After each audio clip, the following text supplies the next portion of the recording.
Welcome to SoulPod Studio. We're not your average social network. We're a community of professionals, enthusiasts, and students taking sustainability to the next level.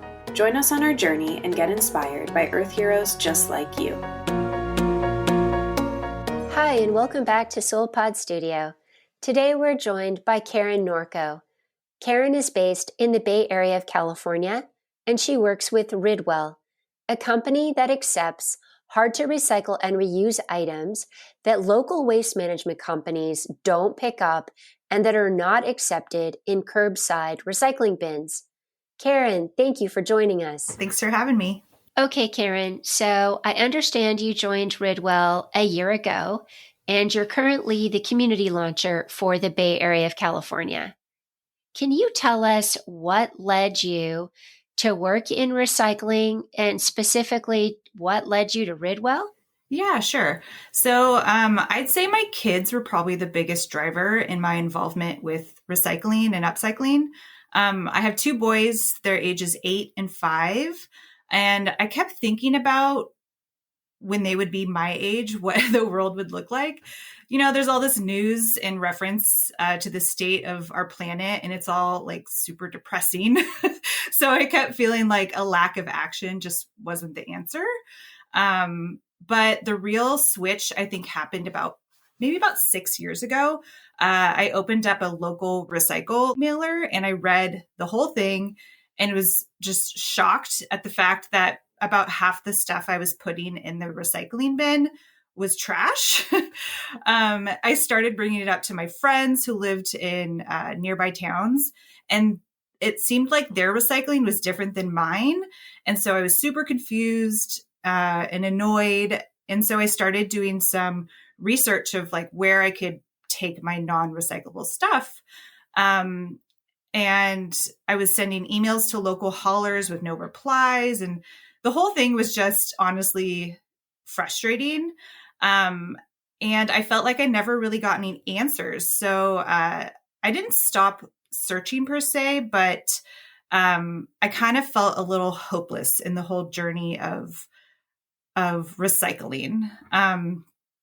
So later on, I guess, I was complaining to my friend Jennifer, who lives in Seattle, and I told her how I wanted to start a company to take recycling that my curbside wasn't taking. And after I was done venting with her, she simply said, "Why don't you look into Ridwell?" And I heard about them because of her. She is actually a member. And so every time I'd visit, I'd see the cute little bin on her porch. And so I knew a little bit about it. Essentially, they're a company that takes hard to recycle items that your curbside hauler doesn't accept. And so I did a deep dive and was like super stoked to find kind of like all of my recycling qualms answered. Ridwell's doing exactly what I wanted, but I was super bummed when I went to sign up and it said, "Oh, bins, we're not in your neighborhood." So that was kind of sad. Let's see, a little time passed and I kept thinking about this company. And so I went back and did another deep dive and I found their transparency page, which tells you like a few things. It tells you what they're recycling, how much of it is getting recycled, and then it tells you the partner that they work with. And so I clicked on the partner Trex, and it's the company that takes their plastic film. It turns out they do these competitions that you can participate in to collect plastic film. And so I signed me and my kids up because no one here listening to this knows it, but I love a good competition. Who doesn't? Who doesn't? Right. And so I was like, sign me up. So the challenge was to collect 500 pounds of plastic in 6 months. And I'm just a family of 4. There'd be like a big problem if we were able to do that. That'd be like a whole nother issue. So I actually reached out to my local community in Mountain View. And I'm pretty active on Buy Nothing here. And we have this really great email chain. And so I got people to get involved and everyone was really stoked about it. People were shocked mostly that this stuff wasn't getting recycled. And it was really fun to kind of teach my neighbors a little bit more about recycling and myself. I learned so much through this process.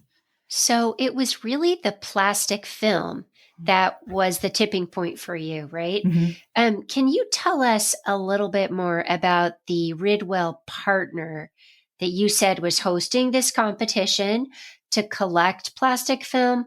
I think you said it was Trex, and aren't they a deck company? Yeah. Yeah. Yeah. So what they do is they take the plastic film and they also take other types of plastic as well. And they mix it with, I think sawdust, I want to say, and they make composite decking out of it. So you'll find a lot of outdoor decks and some outdoor furniture are made from Trex, from the plastic film that's generally just trash. So I also have to ask, did you guys win? Sure did. So we did it in 4 months instead of 6. So fabulous. Cool. Well, congratulations, and to the entire community as well. I can see you know, when you put your mind to something, you accomplish it, which is great. Yeah. Well, now that you're more knowledgeable about recycling, having, you know, gone through that exercise and now working with Ridwell, can you tell us a little bit more about how you've learned about the waste problem more broadly around the world? And I guess as you're telling us this, maybe you could highlight some of the items that are really hard to recycle or those that are surprisingly easy to recycle or I guess repurpose, because with Ridwell, there's actually partners like Trex that will take items and repurpose them. So can you kind of go through that with us? Sure. So, I mean, the whole waste problem in the world, it's huge, right? Some people might call us lucky here, but honestly, I feel like we're a bit blind and naive to the waste in our world. So where I live, like the streets are super clean and there's a minimal trash lying around. We don't see the waste like day to day. Other places around the world where like the oceans and rivers are just lined with trash, and it's really sad and depressing when you see it. So I would say some of the harder things to recycle, like I mentioned before, the plastic film. And I'll tell you why. Here's like a little tip into why plastic film is so difficult. So let's say your curbside hauler does take it. You have to put it in a bag and seal it up so it doesn't get contaminated. So think about if you throw in like an Amazon Prime mailer, you put it in your blue bin with everything else that might be wet or might be dirty. Maybe you did a really good job and you cleaned all your recycling, it's all dry, but you know, probably not 100%. Well, you mix it with everyone else's stuff. By the time it gets to the trash company's conveyor belt where they're like sorting through stuff or they have machines going through it, it's dirty and it's like this point contaminated, meaning you can't recycle it. So when curbside haulers try to do this, they're set up for failure. And that's kind of really nice thing about how Ridwell does it. They have these reusable bags that they give you. And so we ask our members to put the plastic in these bags so they stay separate. They stay clean. We teach people like the reasons why they need to be dry and clean. And then when it gets to us, we have a really good recyclable product. So with curbside doing like 5 to 6% recycle, which is just a really sad outcome. Ours are like in the 90s, which is really great. And it's a huge difference, but that comes with education and that comes with like, we sort it by hand. We don't have machines doing it. So we're able to do it in a different way that your curbside just can't. But other things that are really hard, like styrofoam's just the worst. It's an amazing invention, but I also wish it never got invented. It's so hard. I did some research a little while back on styrofoam, just trying to find places that would take it locally. And I saw a few different companies were taking it and turning the styrofoam into surfboards, which was really cool. They like even tested it with professional surfers. and they didn't see a difference between like new and used styrofoam. But I feel like all those companies are now gone. So if anyone listening owns a company like this or knows someone still doing it, send them my way. Yes, please. Doesn't have to be a surfboard, although that would be exceptional. But No. yeah, any way that we can repurpose styrofoam. Yeah, and it does get repurposed. So like the place we take it, Green Citizen here in the Bay, they in turn have it turned into things like picture frames and crown molding and stuff like that. But just the idea of turning it into a surfboard is just pretty awesome. It is. I love that. Keep it out of the ocean and instead, exercise and appreciate the ocean. Yeah. So here you are now taking on a leadership role with Ridwell, rolling out their services in the Bay Area of California. And what went from an interest in recycling has moved into this full-time job. So did you have to take any classes or workshops? Has it just been learning on the job, or did you have to gain any specific training on recycling? Yeah, no, I knew zero about recycling before. I mean, not nothing. I cared about it in the way that, most people care about it. They want to recycle, they do their best, but the way they did it is they looked to see if there was a recycling symbol.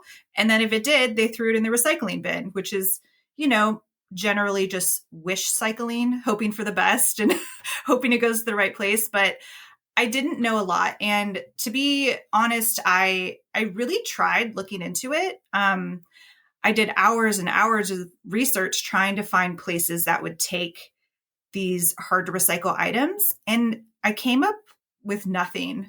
It was just really, really frustrating. And it wasn't until I started this job that I really got to expand my knowledge. But so I kind of say this in a way that I don't want people to feel bad about not knowing where to take their stuff. It's just really complicated. And it differs city by city. Now that I've been in this role, which I started back in April in 2022, I've learned a ton, but like people at this company that know the ins and outs of recycling are still surprised, still have to really do a lot of research to find information. Recycling is just complicated, to say the least. Yeah.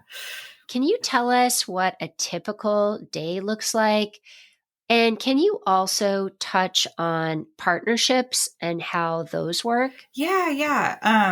Well, I'll start with partnerships. I have a small hand in partnerships, but the person that really takes that on, the VP of partnerships, actually lives here in the Bay Area. Her name's Jareen. She lives in Danville, and she knows so much about recycling. She is super passionate about it. What her and her team do, they research companies. They try to do local nonprofits first. That's like our first step. And the point in that is to stay local to the area, less emissions, less shipping, things like that. And also the items that get collected, which we try to get as many reusable items, just, reuse instead of recycle if you can first. Those items end up going back into our community, which is really cool. So like if you have these old books you're not using anymore, they might go to the Friends of the Mountain View Library, things like that, or whatever area you're in. So for example, let's say there's a member in Seattle, a member in Denver, and a member in the Bay Area. Those categories are going to look different. They're going to have different partners because we're trying to stay as local as possible. Sometimes we can't do that. We have a partner, Trex, for example. They're one company. They're the only people that take plastic film. But the way that we collect it, we collect as much as we can. We bale it so they're condensed. And then we wait till we can completely fill a truck to do one load. And so in our warehouse, there's, quite a few bales waiting until we get that amount to have the least amount of emissions in that transportation.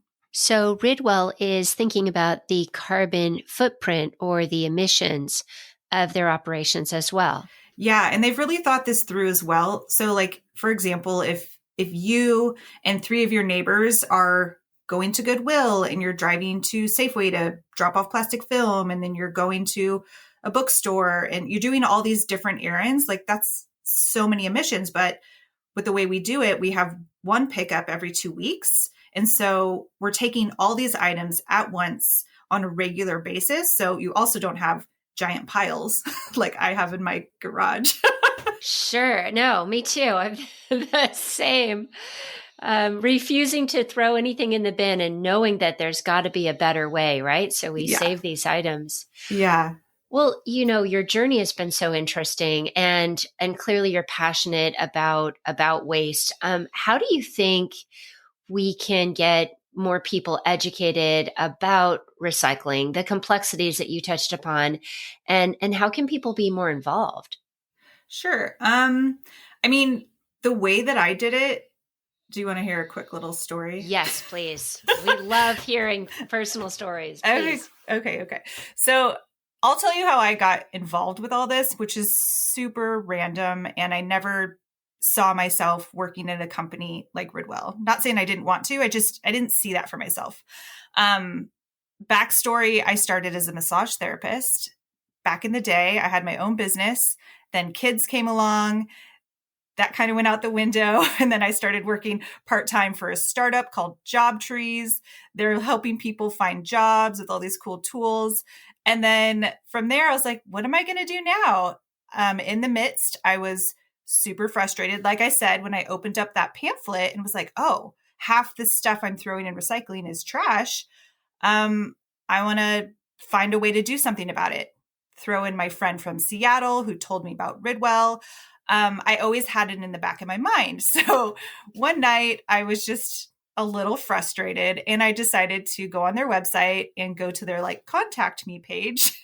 And I wrote them an email. I was like, hey, so nice to meet you. I love what you're doing. The simple thing is I would really love to get something like this in the Bay, but you're not here. Can you tell me if you're coming? And if not, I'd love to chat about how you got started so I can do that here. The next day, I get an email from the CEO and founder, Ryan. And he's like, let's talk. We had a couple emails back and forth, and then we got on a phone call. He tells me kind of how Ridwell got started. I kind of tell him about my project with the kids and the plastic film in my community. And it turns out we both have like a lot in common. And so one thing leads to another. I'm, pushing the boundary. I'm like, hey, are you coming to the Bay? What's the plan? I think I might have like pushed them along further or quicker than they were planning to go. I think California was always in their mindset, but I was definitely like pushing it. That's amazing. You're so instrumental in getting them to this area. Yeah. And to be honest, I wasn't looking for a job at Ridwell, but it kind of fell into my lap. And I'm so excited that it happened. It's been really great. And I get to meet so many great people in the community, and people are just excited to have an opportunity to waste less. It's just, and then also the transparency part, like knowing that your recyclables are actually getting recycled. It's really refreshing because you don't get that anywhere. It doesn't exist. So, are there any experts or advocates that you follow for inspiration? Kind of, yeah. So there's actually this this woman who has like a following on Instagram, Zero Waste Chef. She's really great. She actually lives here in the Bay. I always get a lot of inspiration from her. Like the other day, she had something about making your own glue. I'm like, yeah, that's kind of cool. Wow. And it's not that hard. And so I think about stuff like that, how I can reuse things or not have chemicals put into products that aren't necessary. I mean, do I do all these things? No, but I think about it, and sometimes it changes my actions. So I like following people just to give myself inspiration. I met this woman, Laura, from Bird's Filling Station in San Mateo. I kind of cold called her to be like, I want to do an event at your place. And I would say we're good friends now. She's a really great person. She has a plastic-free grocery store, which is amazing. And I just feel like being in touch with these people just makes me want to do more. I reached out to Lego, that little company Lego. Oh, sure. And I was like, you know what? I'm just going to write them an email and see how it goes. I was like, hey, why is your packaging all in plastic? And I was like, I guess I get it. Maybe that has to happen. But if you're going to use plastic, instead of using number 5, would you consider using number 2 or number 4? Because number 5 is pretty much not recyclable. It's trash. If anyone thinks it is, it's not. Well, I have to ask, did they get back to you yet? Are we still waiting? They did. And they non-answered me, essentially. They sent me something else. I was like, yeah, but about the plastic. And so like, oh, that's very interesting. Anyways, I'm still waiting to hear back, but I'm not going to give up. I'm just going to send another one. And I even said, I was like, hey, it might be cheaper for you. Just look into it. That's right. Because you never know. So I'd encourage people just send an email, call someone. Love it. Just get involved. Yeah. So Karen, it's been wonderful hearing about your journey and such an inspiration. Before we close, we do have one final question, which we ask everyone who joins the podcast. If you could have one sustainability superpower, what would it be? Okay, let me think about this. Well, as a kid, this is probably the wrong answer, but as a kid, there's no wrong answer. Sisters and I always joked about being the karma police. So, for example, if someone threw trash out of their car, it would essentially just come right back in their car. A little karma coming back at them. But that's maybe a little childish. I would say my superpower would be a power of persuasion, kind of like what I talked about with Lego, particularly like large companies. If I could easily persuade them to think beyond the cheap plastic way of packaging and find maybe more innovative solutions that are better for the earth, that'd be great.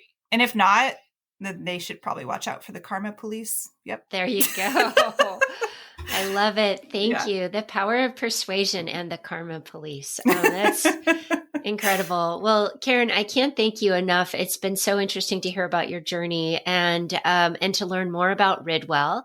And Karen, for the SoulPods members here in the U.S., can you tell us where Ridwell is currently operating or where there are plans to roll out their services? Yeah, so it started in Seattle. We are currently in Denver, Austin, Minneapolis, the Bay Area, also expanding to LA, and more parts of the Bay Area coming, San Francisco and South Bay, San Jose area as well. And then Atlanta, we're also expanding there as well. So quickly, obviously there's a need. Well, thank you again, Karen, for joining us today, and really appreciate all your insights and for sharing your story. Thank you so much. It was a pleasure being here. SoulPods Studio is made possible by listeners like you. Join the free SoulPods platform to become a part of our virtual community of changemakers. Links to our social media, website, and platform can be found below in the show notes. If you enjoyed the show, feel free to rate and review our podcast. Thank you for listening and for your support.